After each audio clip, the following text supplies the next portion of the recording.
kan status saya ASN, Pak. Iya, iya betul. ASN Setuju. kan tidak boleh berpolitik Iya, praktis. iya. Jadi sebuah kehormatan bagi saya itu menjadi masuk dalam radar penjaringan sebuah partai politik yang tadi disebutkan Pak Iwan. Saya selama ini melaksanakan tugas sesuai dengan amanah yang saya terima, Pak. Ya, dengan jenjang karir ya, dari mulai saya nih staf kelurahan, Pak. Staf ya. Mengawali dari staf kelurahan sampai menjadi komandan tertinggi ASN ya. Sampai alhamdulillah saya diberi amanah dan menjadi bagian dari ucapan rasa syukur, Pak. Saya sampai dengan posisi saat ini sebagai sekretaris daerah itu pure melaksanakan tugas dan fungsi. Dan kemudian di sisi pilkada nanti dengan proses yang ada, kami pikir dengan tingkat partisipasi, kedewasaan, dan kecerdasan pemilih untuk bisa memilih pemimpin yang bisa menyelesaikan permasalahan kota.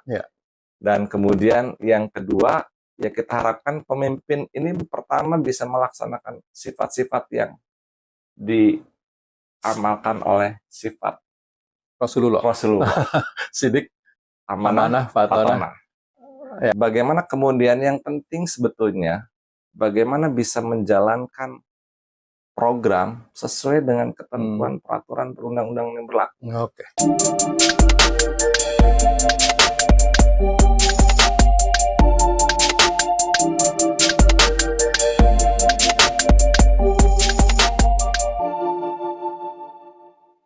Assalamualaikum warahmatullahi wabarakatuh. Waalaikumsalam warahmatullahi wabarakatuh. Salam sehat dan tetap semangat. Semangat. Para pemirsa dimanapun berada, kembali bertemu di The Leader bersama saya, Yoyon Indrayana. Para pemirsa, saat ini saya bersama narasumber kita yang sangat luar biasa, dengan berbagai macam kegiatannya, tidak saja selaku komandannya ASN di Kota Cirebon, tetapi beliau juga aktif di berbagai macam organisasi kemasyarakatan dan juga olahraga. Sekretaris Daerah Kota Cirebon, Bapak Dr. Andes Haji Agus Mulyadi, MSI. Assalamualaikum. Waalaikumsalam. Siap. Gimana kabarnya Mas Eka? Alhamdulillah. Sehat ya. Kayaknya memang harus bertemu lagi. Lama kita nggak berjumpa ya. Oke. Pak Sekda, biasanya sekarang bulan November ya. Bulan November. Desember. Oh, udah Desember malah ya. Sudah Desember ya, tanggal 3 ya. Tanggal 3 sudah. Nah, ini biasanya menjelang akhir tahun seperti ini kan pemerintah daerah lagi sibuk-sibuknya nih. Betul. Lagi sibuk apa aja nih Pak Sekda di pemerintahan? Yang pertama dari sisi proses transisi pemerintahan kan, kita semua tahu bahwa tanggal 12 Desember akan berakhir. 12 besok ya. Ada akhir masa jabatan Wali Kota Cirebon dan Wakil Wali Kota Cirebon periode 2018-2023. 12 Desember saat ini memang secara pemerintahan dilaksanakan oleh pelaksana tugas Ibu Eti Herewati sebagai PLT Wali Kota Cirebon, karena Pak Nasruddin Aziz mengundurkan diri dari Wali Kota karena sebagai salah satu persyaratan untuk mengikuti pencalonan legislatif ya di DPR RI. Oh, berarti lagi sibuk-sibuknya nih ya. Ya, dan kemudian yang kedua, ya kita menuju ke tanggal 12 Desember itu ada beberapa persyaratan administrasi secara penyelenggaraan pemerintahan yang harus kita siapkan. Menjelang tanggal 12 nanti kita juga tunggu siapa nanti akan ditunjuk menjadi pejabat wali kota. Dan kemudian proses transisi itu harus kita kawal dengan baik sampai nanti wali kota dan wakil wali kota definitif 2025 mungkin ya, hasil pilkada 2024 akan melanjutkan pemerintahan. Tapi kita berharap bahwa proses transisi itu bisa berjalan baik. Dan kedua yang paling penting adalah ini biasanya menjelang akhir tahun. Bagaimana kita menjaga cash flow kas daerah, anggaran kita antara pendapatan dan belanja yang ada. Dan tadinya juga hari ini akan ada agenda pertemuan dengan teman-teman TAPD. Jadi serapannya sekarang udah berapa persen nih? Nanti kita lihat. Kita lihat, saya baru dapat informasinya dan nanti kita gambarkan. Mudah-mudahan akhir tahun ini semua kita bisa laksanakan kewajiban. Amin. Baik secara operasional rutin maupun juga belanja barang dan jasa yang sudah kita lakukan. Dan kita akan mudah-mudahan di awal bulan ini supaya kita bisa menentukan cash flow yang kita siapkan. Semoga bisa tercapai ya. Amin, amin, amin. Mohon doanya dan mudah-mudahan sebagai bagian dari pasca pandemi kita juga masih terus terang masih apa namanya recovery sebagai dampak. Belum pulih betul ya. Mudah-mudahan kewajiban-kewajiban kita bisa laksanakan atau pelayanan kepada masyarakat bisa kita selenggarakan. Itu Pak Yoyon untuk agenda akhir tahun pemerintahan ini ya, Kota Cirebon. Nah, saya dengar juga ada penerimaan P3K juga Pak Sekda. Saat ini betul sedang berproses dan sudah selesai untuk seleksinya. Rencana berapa yang diterima? Ada 733 formasi yang terdiri dari formasi tenaga pendidikan, kesehatan, dan kita tahun ini setelah 2 tahun tidak melaksanakan seleksi untuk tenaga teknis, kita buka tenaga teknis yang saat ini sebetulnya sudah mengisi tugas-tugas di masing-masing perangkat daerah. Karena kalau lihat dari formasi yang sudah kita proses verifikasi validasi memang lebih dari itu Pak Yoyon, tapi kita terbatas pada kemampuan karena pengisian P3K itu juga harus kita perhitungkan dengan dana alokasi umum yang kita terima dari pemerintah pusat supaya tidak ada tidak rasio belanja pegawainya tidak semakin meningkat terus. Sekarang berapa rasio belanja pegawai? Masih di 34%. Ya masih sebetulnya kalau dari sisi ketentuan peraturan kita sudah melebihi 30%. Gitu. Makanya cukup kita jaga itu. Dan saat ini sedang proses sudah selesai minggu lalu Pak. Minggu lalu sampai dengan hari Minggu, dan mudah-mudahan kita bisa selain guru yang sudah terdaftar, tenaga kesehatan silahkan yang memang sudah memenuhi persyaratan, dan tenaga teknis yang mengisi. Kita berharap tenaga teknisnya orang-orang yang berasal dari teknis juga ya, di dinas teknisnya supaya kita tepat mengurangi beban belanja pegawainya.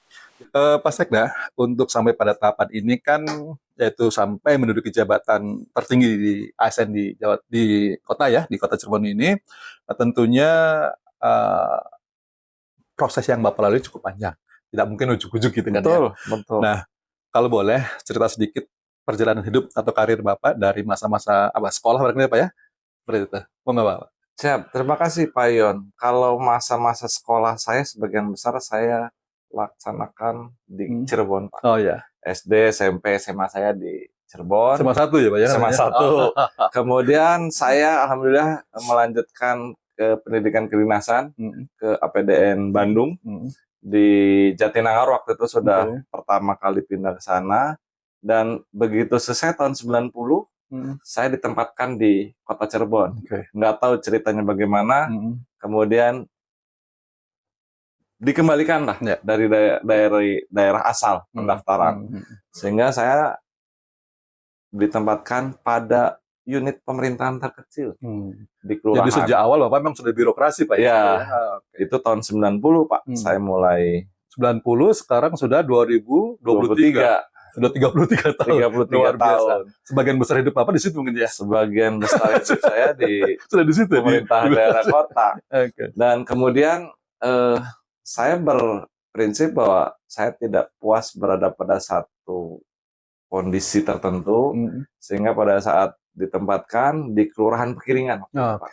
Kemudian setahun saya mendaftar sekolah lagi. Alhamdulillah masuk tuh Pak. Untuk melanjutkan pendidikan kedinasan kembali di Institut Ilmu Pemerintahan. S1-nya berarti ya? S1-nya ambil S1 di Jakarta. Tugas belajar. Selesai tahun 96, kemudian ditempatkan kembali ke Cirebon. Saya di Dinas Kebersihan dan Pertamanan. Setelah proses, kemudian saya juga nggak puas Pak. Sekolah lagi. Tahun 2000 saya sekolah lagi, ambil S2, dan alhamdulillah dapat tugas belajar di Universitas Gadjah Mada, ambil Magister Ekonomika Pembangunan, konsentrasinya keuangan daerah. Jadi agama ya, keluarga agama ya. Agama, passion saya di keuangan daerah. Setelah selesai kembali ditempatkan lagi di Kota Cirebon, meniti karir mulai dari Kasubag. Setelah selesai sampai kemudian di rumah sakit saya cukup lama Pak. Jadi hampir 7 tahun saya di rumah sakit. Kalau setahun lagi mungkin jadi dokter.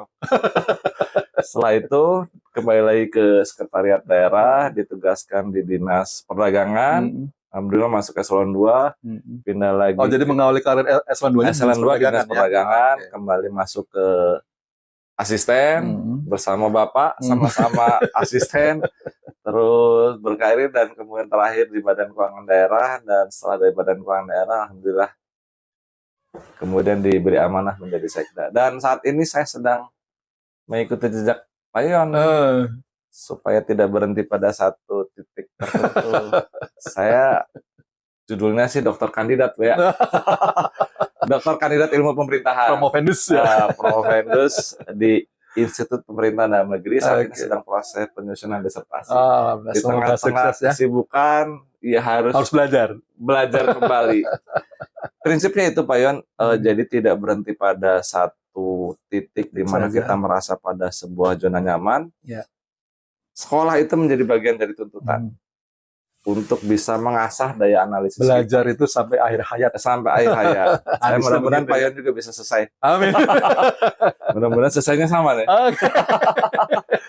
Itu Pak Yon yang berkaitan dengan perjalanan karir pendidikan. Sekali lagi pesan saya untuk teman-teman semua termasuk juga ASN, jangan pernah merasa puas pada satu titik di mana kita berada pada zona nyaman. Yeah. Terus berusaha untuk meningkatkan pemahaman, pengetahuan, kompetensi. Baik secara formal, lebih baik lagi secara formal, sampai jenjang tertinggi. Setuju. Karena itu yang akan menjadi daya analisis kita untuk melihat sebuah permasalahan yang kita hadapi. Itu Pak Yon, profil mungkin yang berkaitan dengan apa yang mungkin menjadi bagian dari perjalanan hidup saya. Amin. Pak Sekda, sekarang kita ngobrol ringan saja nih saat ini terkait dengan penyelenggaraan Pesta Demokrasi 2024. Dan itu kan menjadi ajang pesta seluruh bangsa Indonesia ya. Betul, dan kita sedang berada di tahapan proses itu. Nah, tentu saja kita tidak akan ngobrol tentang pemilihan capres atau cawapres. Itu sih biar urusan orang pusat aja deh. Yang urusan kita adalah bagaimana sekarang pun kita harus bisa memilih calon-calon pemimpin di daerah, terutama legislatif dan juga barang eksekutif nanti, sesuai dengan brand kita Pak, The Leader. Siap. Nah, harapannya diskusi kita ini akan memberikan pencerahan ataupun edukasi bagi masyarakat ketika nanti mereka terlibat dalam Pesta Demokrasi 2024 itu, mereka betul-betul dapat memanfaatkan suaranya dengan baik. Nah, Pak Sekda kan sering turun ke masyarakat nih. Pasti Pak Sekda sudah bisa memotret seperti apa sih gambaran pemahaman demokrasi masyarakat kita, Pak? Apakah mereka sudah cerdas gitu ya, ataukah mereka masih terlibat dalam politik praktis seperti misalkan money politik gitu ya, yang mungkin sekarang ini sebenarnya sudah sering terdengar gitu, sudah terbuka seperti itu. Nah, gimana gambaran Pak Sekda? Yang pertama memang seperti yang kita ketahui, kita berada dalam tahapan proses pemilihan legislatif dan pemilihan presiden. Saat ini sedang masa kampanye kan? Kampanye, betul. Dan dari sisi kewajiban kami dulu Pak Yon, selaku pemerintah daerah, bagaimana menyiapkan sarana prasarana dan dukungan kepada penyelenggaraan pemilu ini, legislatif, pilpres maupun nanti di pilkada, itu sudah kita lakukan. Dari sisi dukungan personil, dari sisi dukungan sarana prasarana, termasuk dari sisi pembiayaan. Kita semua sudah lakukan, dan dukungan pada partai politik dalam bentuk bantuan partai politik juga sudah diberikan. Yang pertama adalah kita berharap khususnya pertama untuk pegawai negeri sipil atau ASN. Kita sudah punya regulasi yang berkaitan dengan netralitas ASN. Jadi kami beberapa hal juga menyampaikan sosialisasi difasilitasi KPU Bawaslu untuk para ASN termasuk yang berada di BUMD itu tetap mengedepankan pelaksanaan dari netralitas ASN tersebut. Karena ada dua yang secara pokok diatur dalam SKB tersebut, pelanggaran kode etik dan pelanggaran disiplin. Kami berharap tidak ada lagi pelanggaran yang dilakukan oleh ASN termasuk BUMD terhadap dua kategori itu. Kemudian yang kedua adalah dukungan tadi pemerintah daerah kepada stakeholder penyelenggara pemilu sampai dengan parpol. Itu diharapkan pertama adalah pemilu ini berjalan dengan damai, aman, jujur, adil, dan transparan. Sesuai dengan tugas pokok yang ada di masing-masing penyelenggara pemilu.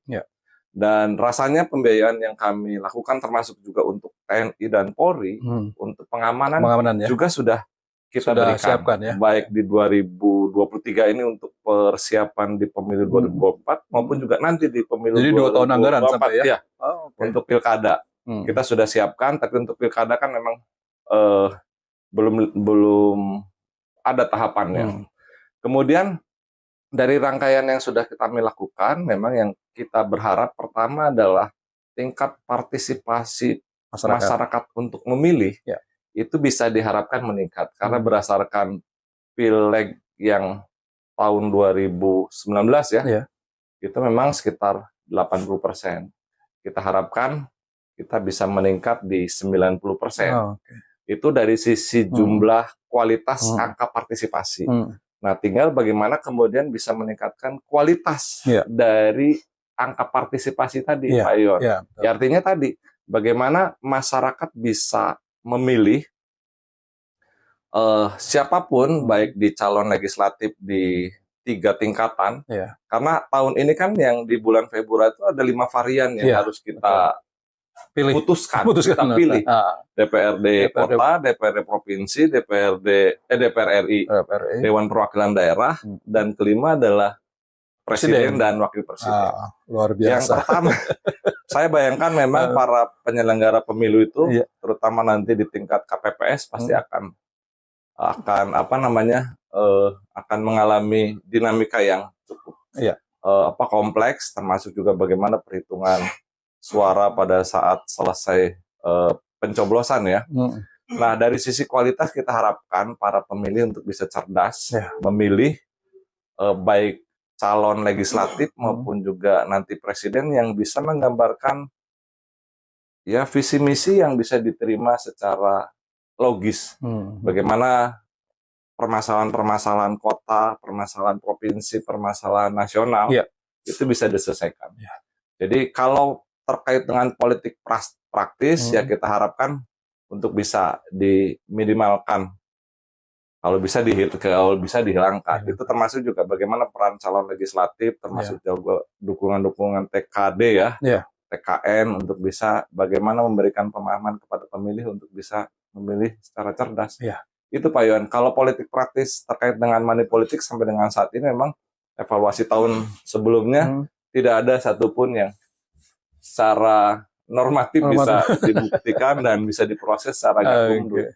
Tapi kalau misalnya memang dirasakan itu ada di masyarakat, kita harapkan masyarakat untuk bisa lebih cerdas memilih kepada orang-orang yang memang dianggap mampu untuk memperjuangkan haknya. Karena apa yang diterima saat itu akan berpengaruh terhadap efeknya akan sangat 5 tahun yang akan datang. Itu akan bisa lebih loh. Akan bisa lebih. Itulah yang mungkin kita harapkan masyarakat untuk bisa lebih cerdas.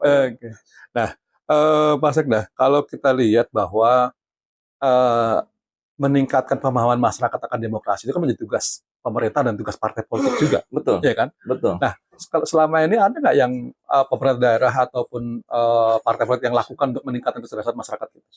Ya salah satu dukungan tadi Pak Yoyon dalam bentuk pemberian bantuan partai politik yang dihitung berdasarkan jumlah suara yang diperoleh pada yang ada di kursi di DPRD. Dan salah satu tujuan dari bantuan partai politik tersebut walaupun memang secara terbatas tapi kita sudah lakukan peningkatan nih selama 2 tahun ini 2 kali lipat dari periode sebelumnya. Nilainya hampir 9.200 9.200 per suara. Jadi kalikan dengan akumulasi jumlah suara yang diperoleh. Dan itu ditujukan untuk bagaimana pertama melakukan proses pendewasaan terhadap politik untuk masyarakat. Dan kita sepenuhnya serahkan kepada masyarakat selain secara formal kami melalui perangkat yang ada di wilayah, kecamatan, kelurahan bisa memberikan dukungan itu Pak Yan.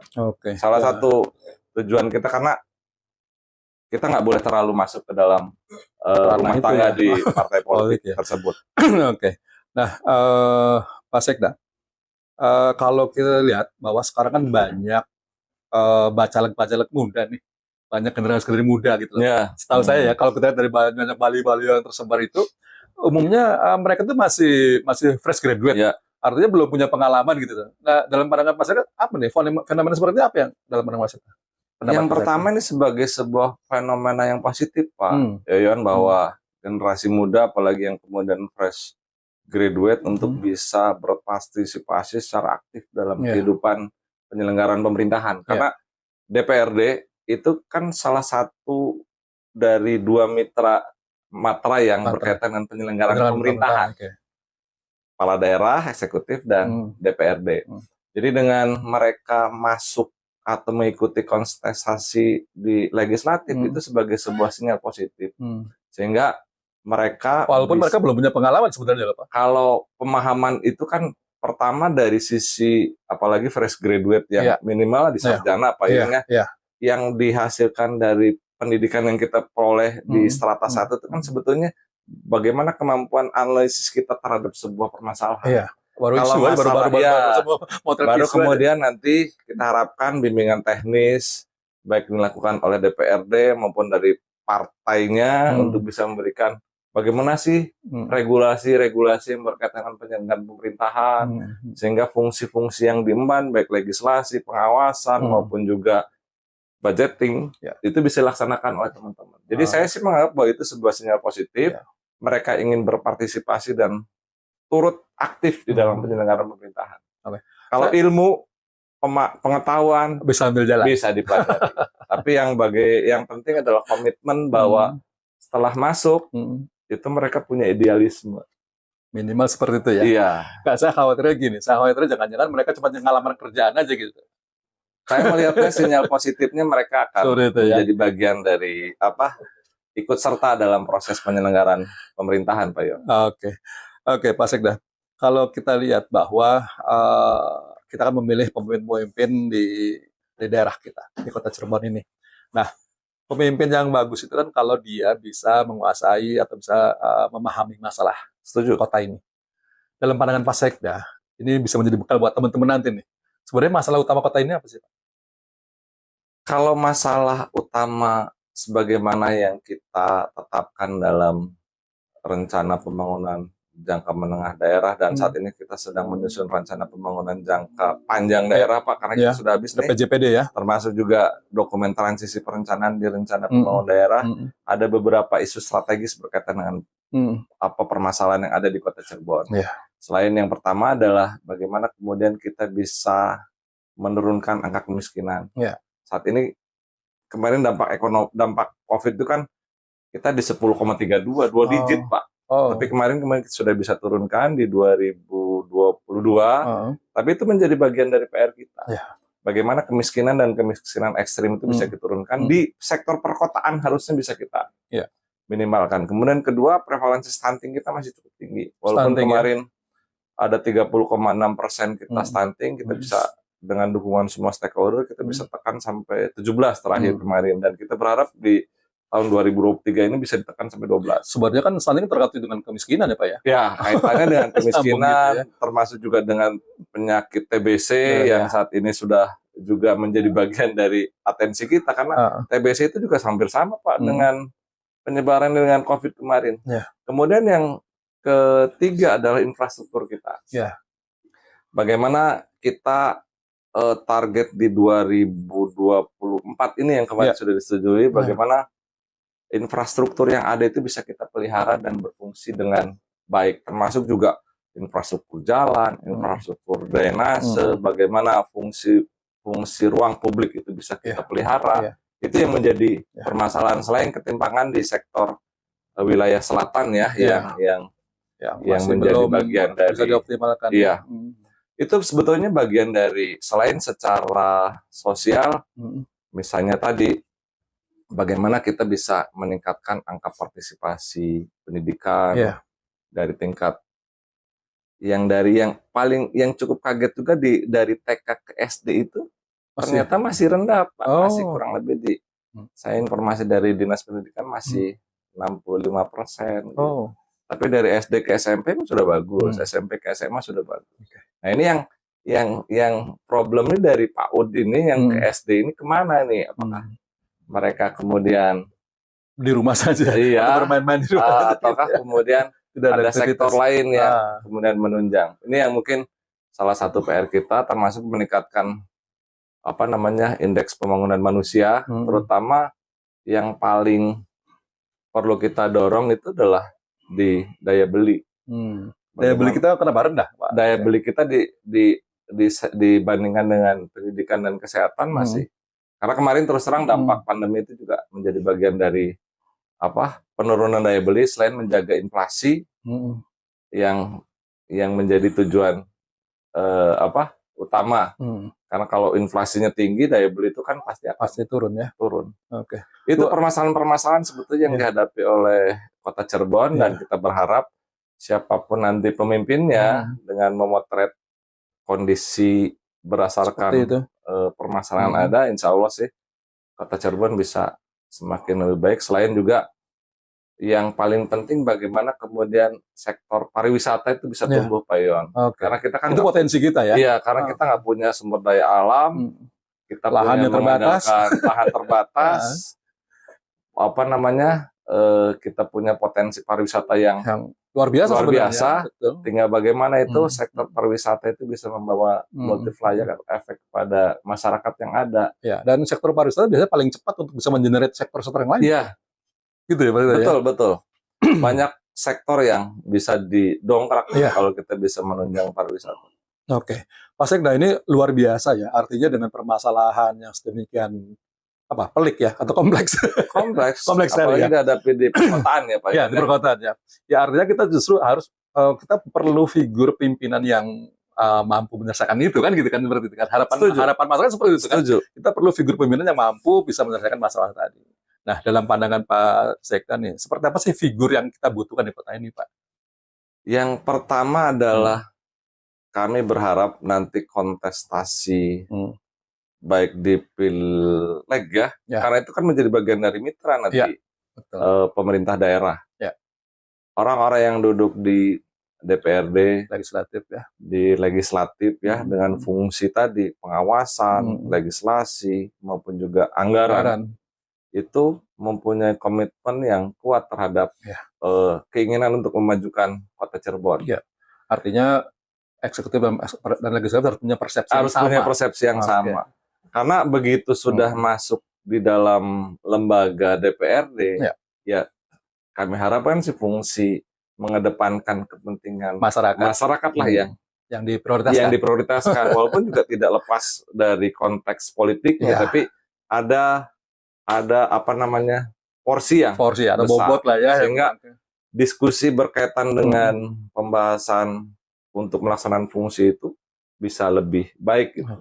Kemudian di sisi Pilpres kita harapkan juga kita bisa mempunyai pemimpin yang bisa membawa Indonesia, karena fungsi kepala pemerintahan ini yang kemudian menjadi bagian dari generalisasi kebijakan yang di provinsi maupun di kabupaten kota. Kenapa kemudian diadakan pemilihan kepala daerah serentak? Supaya tadi Pak Yon, antara rencana pembangunan jangka menengah nasional, RPJMD di provinsi dan RPJMD di kabupaten kota itu harus satu ruh gitu ya. Satu tarikan. Tidak kemudian nasional maunya A, di provinsi maunya B, di kabupaten kota maunya C. Itulah tujuan dari pilkada serentak. Harus sinergi lah ya. Dan kemudian di sisi pilkada nanti dengan proses yang ada, kami pikir dengan tingkat partisipasi, kedewasaan, dan kecerdasan pemilih untuk bisa memilih pemimpin yang bisa menyelesaikan permasalahan kota. Dan kemudian yang kedua, kita harapkan pemimpin ini pertama bisa melaksanakan sifat-sifat yang diamalkan oleh sifat Rasulullah. Sidik, amanah, fatonah. Bagaimana kemudian yang penting sebetulnya, bagaimana bisa menjalankan program sesuai dengan ketentuan peraturan perundang-undangan yang berlaku. Setuju, Pak Sekda. Itu, Pak. yang kami harapkan. Supaya semua program itu bisa berjalan dan kalau prosesnya baik, insya Allah hasilnya juga baik. Hasil tidak akan membohongi proses. Hasil tidak akan membohongi proses. Betul Pak Yon. Ini yang kita belajar kan. Kalau hasilnya tidak baik kan prosesnya nggak benar pasti. Nggak optimal. Oke. Nah, Pak Sekda, kalau kita evaluasi dari kepemimpinan Aji Sunaidi kemarin, menurut Bapak apa hal-hal yang perlu diperbaiki atau perlu ditingkatkan? Ya, pertama memang periode 2018-2023 di mana kurang lebih hampir setengahnya lebih ya. Kalau kita lihat 2020-2021 itu kita semua berada dalam kondisi pandemi. Itu yang suka tidak suka sangat berpengaruh terhadap capaian program sebagaimana yang disampaikan dalam janji-janji kampanye, kemudian dituangkan dalam rencana strategis, dan rencana strategis itu kan dituangkan dalam RPJMD, Pak. Dan kita lihat memang ada beberapa indikator di RPJMD itu, walaupun sudah ada revisi, Pak, gitu, karena dampak dari pandemi itu, ada beberapa yang masih belum tercapai. Ya. Tapi secara umum, kami melihat bahwa apa yang sudah dilakukan oleh Pak Wali Kota, Pak Nasruddin Aziz, Ibu Eti Herawati, sudah cukup banyak. Yang tadi sudah bisa menurunkan pertama pencapaian indikator makronya, Pak. Baik dari sisi IPM, dari sisi pengangguran terbuka, dari sisi apalagi tadi ya, dari prevalensi stuntingnya, kemudian dari kemiskinannya. Walaupun di periode kemarin COVID kita naik, tapi kemudian satu tahun terakhir itu kita sudah bisa menurunkan dengan segala keterbatasan. Jadi secara keseluruhan apa yang sudah dilakukan memang sudah sesuai dengan kompetensi dan juga potensi yang ada. Cuma memang yang tertinggal adalah kami rasakan dengan keterbatasan yang ada adalah infrastruktur yang PR-nya masih banyak. Infrastruktur, kemudian di beberapa tempat masih dirasakan ada banjir. Karena itu kan berkaitan dengan pembiayaan. Jadi yang sangat terasa yang mungkin juga kami mohon maaf kalau pada atas nama pimpinan beberapa infrastruktur di Kota Cirebon ini kan kelihatan mengalami penurunan, beberapa jalan yang harusnya segera diperbaiki. Tapi ternyata belum, dan kami berharap nih sisa waktu yang ada masih bisa diselesaikan. Oke, Pak Sekda, ini opini di luaran ya. Saya dengar bahwa kondisi birokrasi kita lagi tidak baik-baik saja ya. Seperti itu ya. Nah, tidak right and right kalau seperti itu. Nah, sehingga banyak pejabat yang kompetensinya tidak sesuai dengan tupoksinya atau jabatannya. Nah, ini kan berakibat pada kinerja pemerintah yang tidak meningkat. Nah, bagaimana pandangan Pak Sekda tentang hal itu?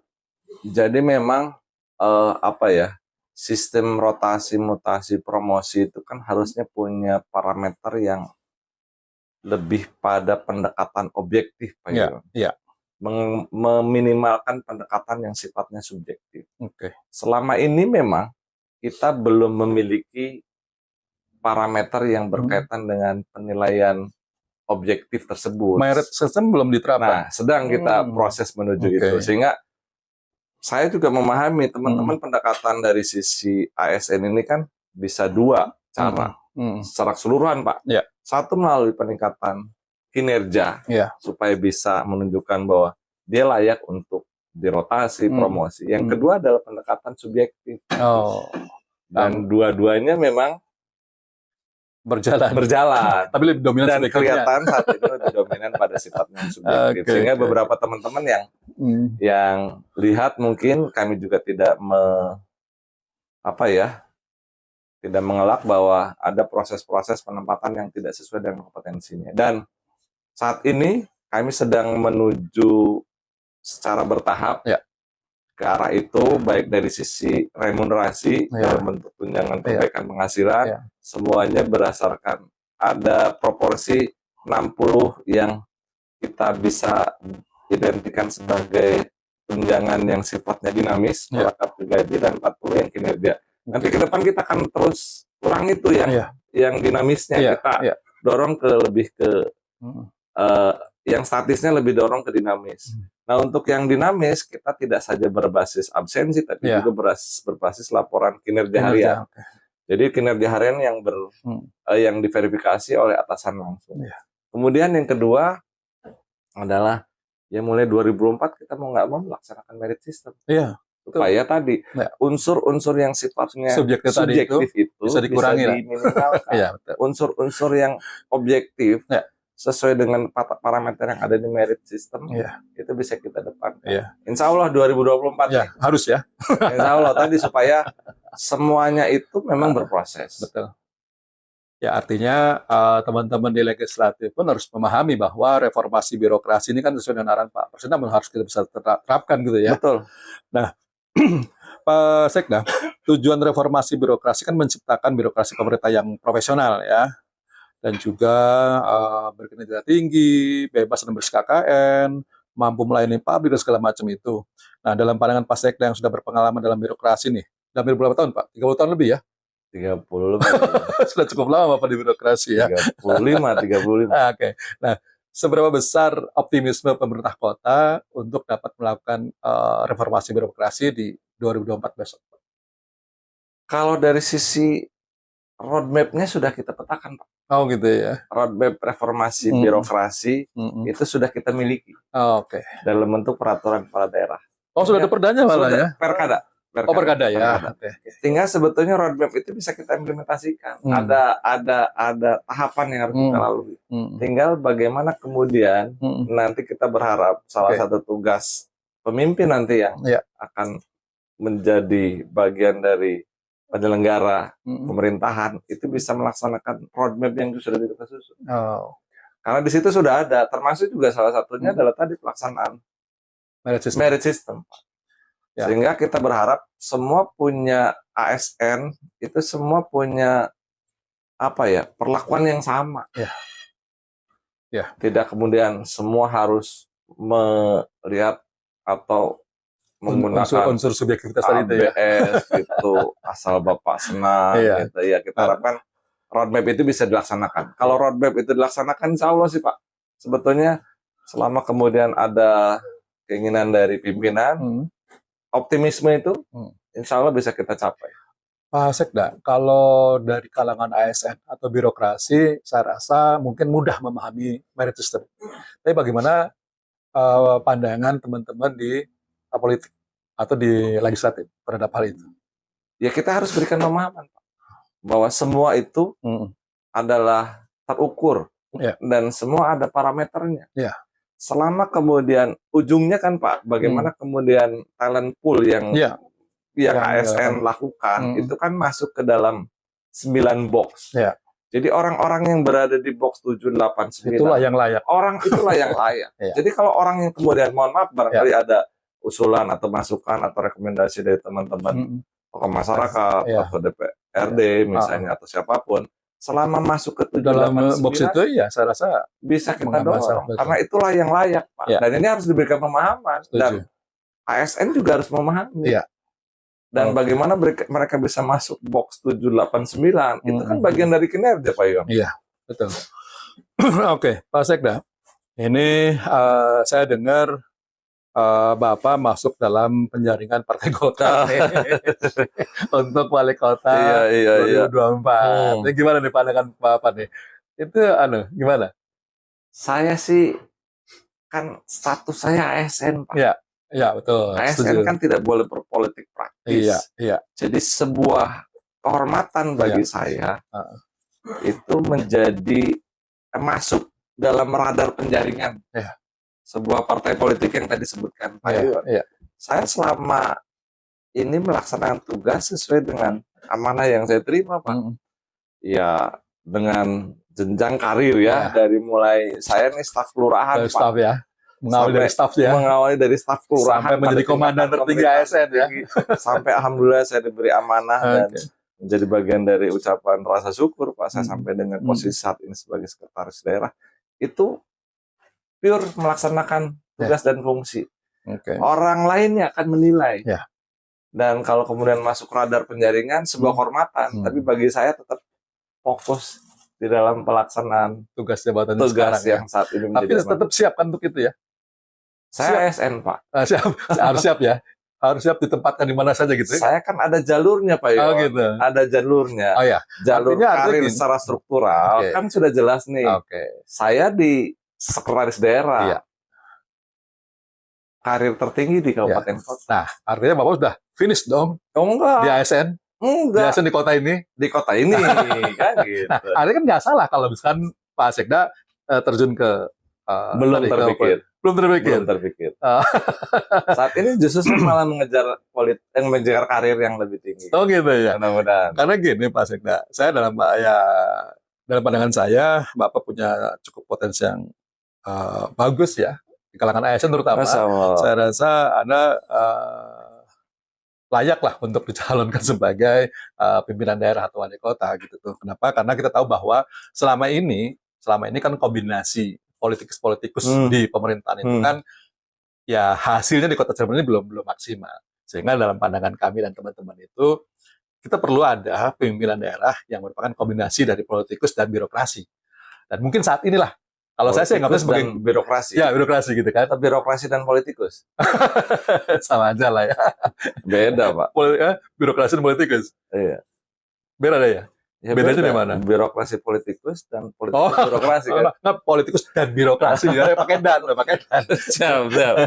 Nah, artinya Bapak sebagai birokrasi menurut saya sudah sangat pantas untuk terjun ke sana. Nah, memang resikonya kan mungkin Bapak harus pensiun gitu Pak ya? Berhenti. Atau mungkin Bapak yang khawatir kan barangkali itu, takut pensiun gitu kali. Atau gimana? Saya kan ya insya Allah kalau saya diberi umur panjang, diberi kesehatan kan Pak Yon. Ya. Masa pensiun saya masih 5 tahun lagi. Ya, betul. 5 tahun itu kan banyak hal yang bisa dilakukan. Sementara ini saya masih fokus dalam karir saya sebagai ASN karena kan nggak boleh politik praktis Pak ASN itu. Ya. Mendekati saja nggak boleh Pak. Betul. Mendekati partai politik saja nggak boleh. Sudah Jadi nunggu dilamar gitu ya. Jadi saat ini saya kalau kemudian masyarakat menilai ya memang pilihannya adalah pilihan mau lanjut ke birokrasi atau saya masuk ke politik. Ya. Kalau politik dengan konsekuensi pada saat ada aturannya kan, pada saat proses pendekatan itu kan nggak boleh Pak. Pada saat nanti proses pendaftaran dan ditetapkan sebagai pasangan calon harus mundur. Oke. Jadi tugas saya sekarang ini adalah fokus bagaimana mengawal transisi pemerintahan sampai dengan gitu ya. Terpilihnya kepala daerah dan wakil kepala definitif. Iya. Tapi perjalanan karir saya kan nggak boleh berhenti karena saya harus juga membawa gerbong nih regenerasi di pemerintah daerah Kota Cirebon kan harus berjalan. Saya kan nggak mungkin sampai tahun 2028 ya menjadi sekda aja kan Pak. Iya. Nah itu dia. Kalau artinya bahwa ada kemungkinan Anda tidak seterusnya menjadi sekda kan gitu kan? Betul. Nah kenapa nggak jadi wali kota sekalian maksudnya gitu? Oh pilihan itu. Pilihan. Kan saya bisa masuk ke provinsi. Oh gitu ya. Bisa masuk ke pusat gitu ya. Oke. Saat ini mohon doanya saya besok tes. Oh gitu ya. Makalah. Oh ya. Penulisan makalah. Salah. Sukses. Untuk formasi sekretaris daerah. Oke. Itu kan salah satu ikhtiar kita ya. Jadi saya tidak berhenti pada satu titik. Berusaha yang pertama.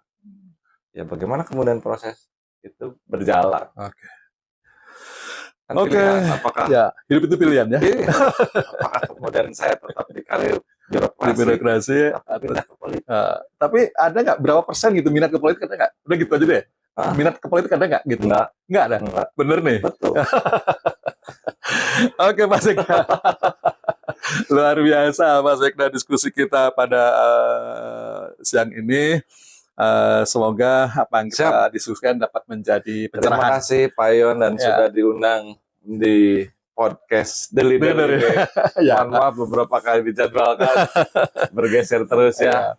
Ya harapannya ini bisa mengedukasi masyarakat Pak. Supaya terima kasih masyarakat Kota Cirebon tidak salah dalam memilih pemimpin. Apa yang tadi kita diskusikan setidak-tidaknya bisa memberikan ini ya sedikit pencerahan apa ya pada masyarakat.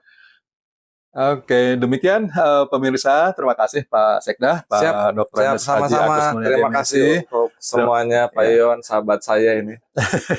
Ya, baik para pemirsa dimanapun berada, demikian diskusi saya dengan narasumber kita yang sangat luar biasa pada hari ini, yaitu Bapak Dr. Andes Haji Agus Mulyadi, MSc, selaku Sekretaris Daerah Kota Cirebon.